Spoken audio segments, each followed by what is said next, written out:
اگر آپ کے ایکسیڈنٹ ہو یا گرے ہو اور پیشاب کی نالی میں کے سے خون آئے تو اس کا مطلب یہ ہے کہ آپ کی نالی میں زخم آیا ہوا ہے، اور اس وقت کوشش کرے کہ ڈاکٹر کوئی پائپ شائپ نہ ڈالے جب تک پتہ نہ ہو کہ نالی میں زخم کتنا ہے۔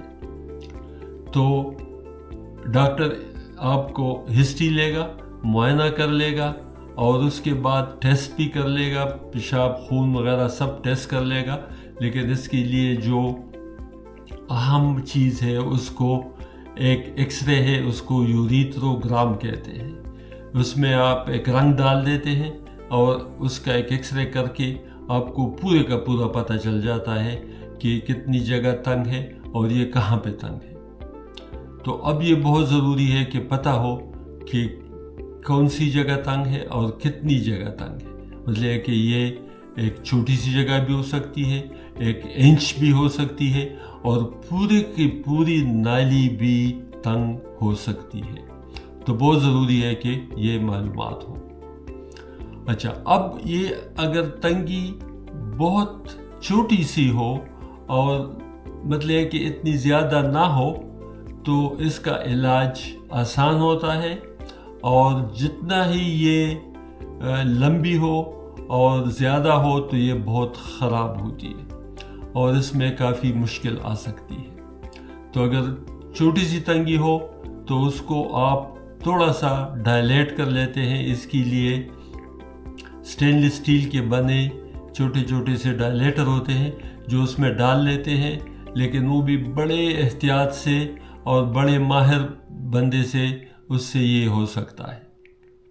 لیکن اگر یہ تنگی کم ہو، مطلب کہ وہ ہو، مطلب کہ جگہ بہت تنگ ہو، تو کبھی بھی اس کو سٹیل راڈ سے ڈائلیٹ نہیں کرنا چاہیے، اور اس کو ایک مشین ہے جس کو یوریتھروٹوم کہتے ہیں، اور وہ کیمرے کے ذریعے اس کو کٹ کر کے پھر کیتھیٹر ڈلوا دیتے ہیں، اور اس سے بہت اچھی طرح ٹھیک ہوتا ہے۔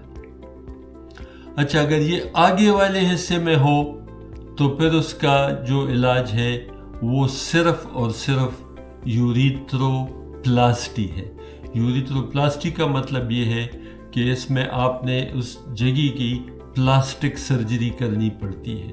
اس میں یا تو اضافی چمڑا ڈالنا پڑتا ہے جو کہ اکثر منہ کے اندر سے وہ تھوڑا سا چمڑا کاٹ کے وہ لگا لیتے ہیں، یا پھر جو عضوتناسل ہے اس کا اپنا ہی چمڑا بھی استعمال ہو سکتا ہے۔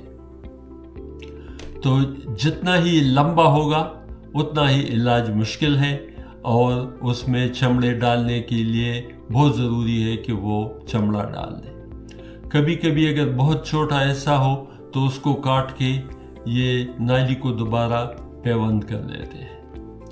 تو ذہن میں یہ رکھنا چاہیے کہ یہ پیچیدگیاں اس سے ہے، اور یہ اس میں مشکلات بھی آ سکتی ہیں، یہ دوبارہ بھی ہو سکتا ہے۔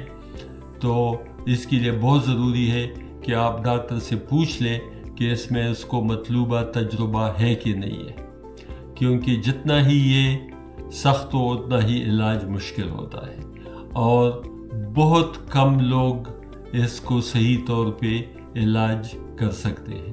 تو یہ بہت ضروری ہے کہ آپ لوگوں کو اس کے بارے میں صحیح معلومات ہوں۔ تو جو آگے والا حصہ ہے اس میں اکثر یہ سب چیزیں ناکام ہوتی ہے اور ڈائریکٹ یوریتھروپلاسٹی کرنی پڑتی ہے، جس میں چمڑا ڈالتے ہیں جس طرح میں نے بتایا۔